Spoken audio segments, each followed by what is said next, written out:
UP सरकार में सहयोगी ओम प्रकाश राजभर ने घटना की निंदा की, लेकिन अखिलेश यादव पर निशाना साधने से नहीं चूके। क्यों दान देते हैं? जबरी लेते हैं वो? भाई, आपके जन्म से लेके मरण तक आप उन्हीं के शरण में हो। योगी सरकार में मंत्री संजय निषाद ने इटावा कथावाचक विवाद की निंदा की है। उन्होंने कहा कि सभी को जीने का अधिकार है। आज के दिन में अगर ऐसे ही होता रहा तो पिछड़े अलग हो जाएंगे, दलित अलग हो जाएंगे। यूपी से निकलकर जातीय रंग वाला ये मुद्दा चुनावी राज्य बिहार भी पहुंचा। आरजेडी के नेता तेजस्वी यादव ने कहा, पिछड़ा को अधिकार नहीं है कथा वाचक बनने का, कथा सुनाने का भगवान का। क्या हम लोग हिंदू नहीं है? क्या पिछड़ा समाज हिंदू नहीं है? क्या अति पिछड़ा समाज हिंदू नहीं है? हम जरूर भरोसा दिलाएंगे कि अगर बिहार में इस प्रकार का अगर काम कोई करेगा तो हम लोग छोड़ने वाले लोग नहीं। 23 जून को कथावाचकों के साथ मारपीट की गई और उनका सिर मुंडवाया गया। उसी के दूसरे दिन अखिलेश यादव ने पार्टी कार्यालय में कथावाचकों को सम्मानित किया और इस मामले को लेकर सरकार और बीजेपी को घेरा। यही नहीं, उसके बाद भी अखिलेश यादव ने कई बार इस मुद्दे को लेकर मुख्यमंत्री पर भी सवाल उठाए। तो अभी तक क्या सो रहे थे मुख्यमंत्री जी?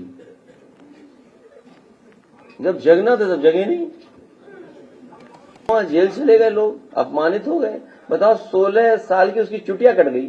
यूपी के डिप्टी सीएम केशव प्रसाद मौर्य ने अखिलेश के आरोपों पर पलटवार करते हुए जाति की राजनीति करने का आरोप लगाया। कोई दुर्घटना हुई, जो गलत किए उनके खिलाफ कार्रवाई हो रही है, लेकिन उसको समाजवादी पार्टी के कार्यालय में बुला करके जो कथावाचक है उनको यादव बना करके रख दिया। आप जातिवाद फैला रहे हो, आप उसे ब्राह्मण बनाम यादव की लड़ाई दे रहे हो। केशव प्रसाद मौर्य ने तंज कसते हुए कहा कि अखिलेश यादव सत्ता के लिए बेचैन है। कथावाचकों से मारपीट करने वालों के खिलाफ एफआईआर दर्ज कर पुलिस ने उन्हें गिरफ्तार कर तुरंत जेल भेज दिया था, लेकिन इस मामले में अब कथावाचकों की भी मुश्किलें बढ़ने लगी हैं। कथावाचकों के खिलाफ भी एफआईआर दर्ज हो गई है। कथावाचकों पर धोखा देने और पहचान छिपाकर धार्मिक भावनाओं को ठेस पहुंचाने का आरोप है। एफआईआर में दोनों कथावाचक मुकुटमणि और संत यादव का नाम है। एफआईआर में 2 आधार कार्ड रखने का भी जिक्र है। एक आधार कार्ड में कथावाचक का नाम मुक्त सिंह है तो दूसरे आधार कार्ड में मुकुटमणि अग्निहोत्री लिखा हुआ है, लेकिन कथावाचक मुकुटमणि के दोनों आधार कार्ड का नंबर एक ही है। वो पहले बुद्ध कथा कह रहा था, सनातन से हट चुका था और हट करके बुद्ध कथा कह रहा था, लेकिन वहाँ उसको संतोष नहीं मिला तो वो राम कथा कृष्ण कथा कहने के लिए आया। तो इसलिए नेताओं का ये जो आकलन है, इसकी परीक्षा प्रैक्टिकल हो चुका है। वहाँ शांति नहीं है, शांति भगवान श्री कृष्ण और सनातनी शांति सनातन धर्म में ही है। इस मामले में अब यूपी के मुख्यमंत्री योगी आदित्यनाथ ने बड़ा बयान दिया और समाजवादी पार्टी पर निशाना साधा। पिछली सरकारों की उपलब्धि क्या है? जातीय संघर्ष करवा करके परिवारवाद के नाम पर एक जनपद एक माफिया देने, यही उनकी पिछली सरकारों की उपलब्धि रही है।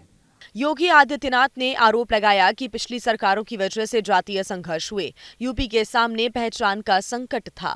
पिछली सरकारों को जातीय संघर्ष कराने से और जातीय संघर्ष के आधार पर प्रदेश को पहचान के संकट से गुजारने में उन लोगों को फुर्सत ही नहीं थी।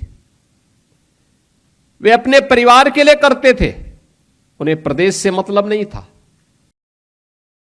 SP crime branch Subodh Gautam ने पुलिस बल के साथ गांव जाने वाले मुख्य रास्ते पर पैदल मार्च किया और गांव की सुरक्षा बढ़ा दी। इस दौरान कई थानों की पुलिस के साथ पीएसी के जवान भी मौजूद थे। इटावा में पिछले दिनों हुए प्रदर्शन को देखते हुए पुलिस ने फ्लैग मार्च किया। कथावाचकों के समर्थन में अहिर रेजिमेंट संगठन के कार्यकर्ता सड़क पर उतरकर हंगामा कर रहे थे, जिनके खिलाफ पुलिस ने कार्रवाई भी की थी। वहाँ कानून व्यवस्था की विपरीत स्थिति उत्पन्न हो गई। इस पर 19 लोगों को हिरासत में लिया गया है तो उनकी 13 गाड़ियां जब्त की गई हैं। इस संबंध में एफआईआर पंजीकृत करके कठोर विधिक कार्रवाई की जाएगी।